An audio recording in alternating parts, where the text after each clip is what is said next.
My name is Alex, and for 10 years, I thought I had the perfect setup. Not the fairy tale kind of perfect, but the practical, modern family version. My wife, Laura, was a rising star in the tech world, a senior software executive at a major firm in Seattle. She handled the high-stakes meetings, the late-night strategy sessions, and the six-figure salary that kept our life afloat. Me? I was a stay-at-home dad, wrangling our two kids, Mia, 7, and little Ben, 4. I cooked meals, shuttled them to soccer and ballet, and kept the house from descending into chaos. From the outside, we were the envy of our suburban neighborhood in Bellevue. Her in power suits, me in jeans and a hoodie, tag-teaming parenthood like pros. But cracks form slowly, don't they? It started about 5 years in, right after Ben was born. Laura's promotion to VP meant more travel, more pressure. She'd come home exhausted, snapping at the kids or burying herself in her laptop. Our conversations dwindled to logistics. Did you pay the utilities? Can you handle me as parent-teacher conference? Don't forget, we have that company party next week. I told myself it was temporary, that ambition like hers required sacrifices. I loved being with the kids, watching them grow in ways Laura's schedule didn't allow. But deep down, I felt like I was fading into the background, a supportive prop in her success story.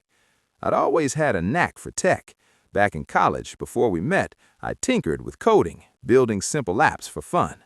But life happened. Marriage, kids, and Laura's career taken off, while mine stalled in a dead-end IT support job. When Mia came along, we decided I'd stay home. It made sense financially. Her salary dwarfed mine. But over time, that decision morphed into something else. Laura started introducing me as her rock at home, with a patronizing smile that made me feel like a pet project. Alex keeps everything running so I can focus on the big picture, she'd say at parties. I laughed it off, but it stung. About 2 years ago, on one of those endless afternoons while Ben napped and Mia was at school, I stumbled onto an online coding course. It was free, just Python basics, advertised in my feed. I clicked out of boredom, remembering how much I'd enjoyed it in my youth.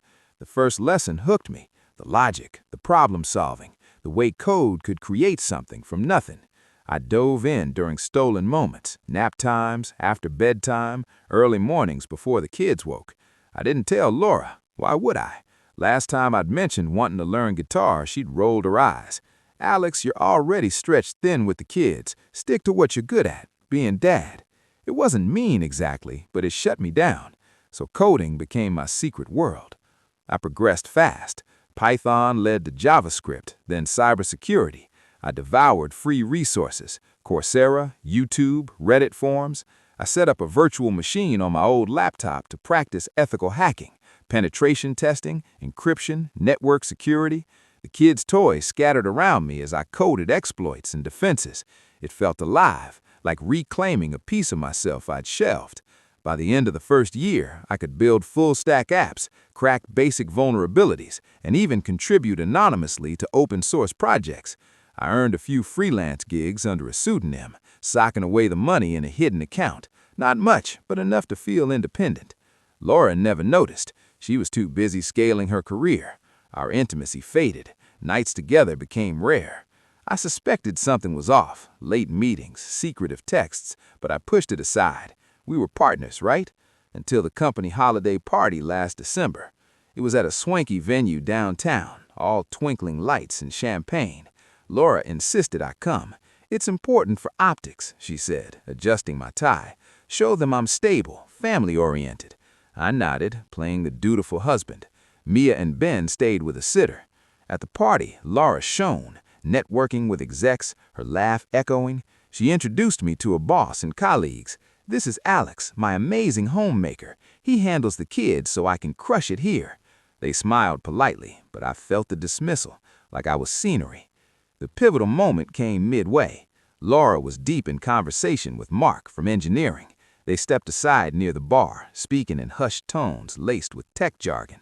I lingered nearby, pretending to check my phone, but I understood every word. I'd studied enough coding lingo to follow. "You've got balls, Laura," Mark chuckled. "Siphoning that proprietary code? If anyone finds out." She hushed him, glancing around. "Keep it down. It's not siphoning, it's borrowing. I've been tweaking it at home, building my prototype. Once I launch my startup, it'll be worth millions. The company's too big to notice a few modules missing. My heart pounded. Embezzlement? Laura was stealing intellectual property? But she wasn't done. "And Alex?" asked Mark, smirking. "Does your supportive homemaker suspect anything? He's too domestic to notice, right? Buried in diapers and dinner?" Laura laughed, a sharp, ugly sound. "God, no. Alex is sweet, but he's clueless about this world. He thinks coding is like playing video games. I handle the real stuff, the finances, the plans. He's just there for the kids and looking presentable at these things. Keeps me grounded, you know? But honestly, it's exhausting coming home to someone who can't discuss APIs or venture capital. That's why I have you." Mark leaned in, their hands brushing. "Speaking of, when are we making this official? Ditch the dead weight."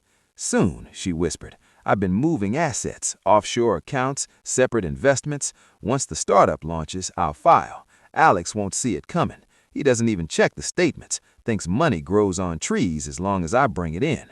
I stood frozen, smile plastered on, while inside, everything shattered. An affair with Mark, stealing code, hiding money, dismissing me as clueless and dead weight. 10 years, 2 kids, and this was how she saw me? A convenient placeholder. I excused myself to the bathroom, splashing water on my face. Rage boiled, but so did clarity. My secret skills weren't just a hobby anymore. They were my weapon.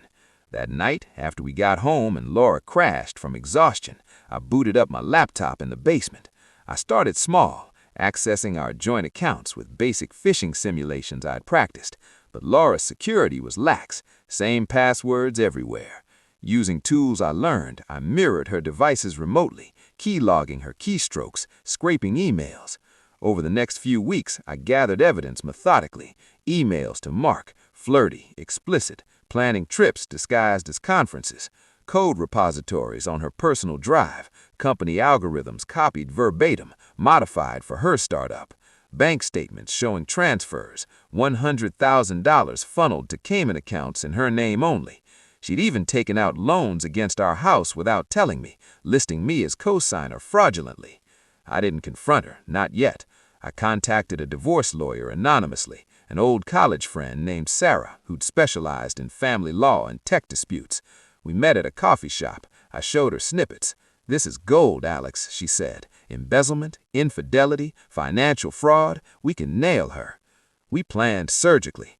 I'd report the IP theft anonymously to her company's ethics hotline, using a VPN and spoofed IP, skills from my cybersecurity studies. Simultaneously, file for divorce, seeking full custody and asset division. Sarah warned it could get ugly, but I was done being small.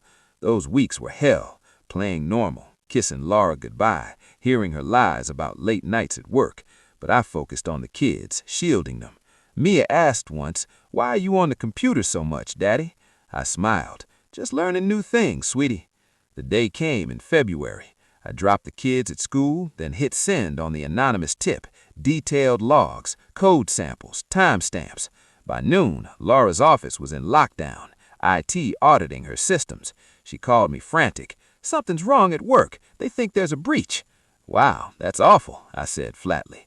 That afternoon, process servers delivered divorce papers at her desk. She blew up my phone. Confused voicemails turned into fury. "What the hell, Alex? We can talk this out." I didn't respond. Sarah handled communications. The company investigation moved fast. Laura was fired within days, blacklisted in the industry. Mark got the boot too, collusion proven. Her startup dreams evaporated. Lawsuits loomed if the company pressed charges. Court was brutal. Laura fought dirty, claiming I was unstable, unfit. But everything spoke. Affair texts, hidden accounts, forged signatures. The judge awarded me primary custody. Mia and Ben needed stability. Assets split 60-40 my way, considering her fraud. She got supervised visits, alimony denied. I moved us to a smaller house, fresh start. With my freelance savings, I launched my app firm, secure family tracking software, ironically. It took off. Parents loved the privacy features. Now, 2 years later, we're thriving. Revenue hit 7 figures. I hire coders, mentor dads re-entering tech. Laura, last I heard, she's in sales, remarried. She emails apologies sometimes. I delete them. The kids ask about her, and I keep it civil.